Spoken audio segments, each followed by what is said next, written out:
वालेकुम। Hello guys, जैसे मैं आज मुंबई जा रही हूँ काम के लिए और ये ब्लॉग मैं आपको आज बताऊँगी और साथ ही पहले स्टार्ट सारे से इसलिए मैं ये ब्लॉग आपको मतलब सामने बताऊँगी। आज से मैं काम मेरा करेंगे और इंशाल्लाह आपको सामने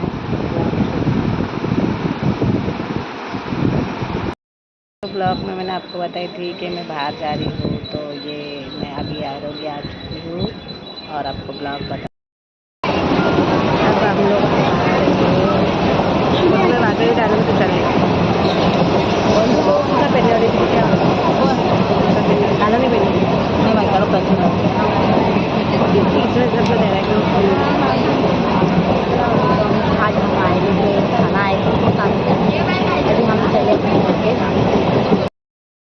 ये देखो सब इधर से देखो, ये देखो ये दीघा स्टेशन है।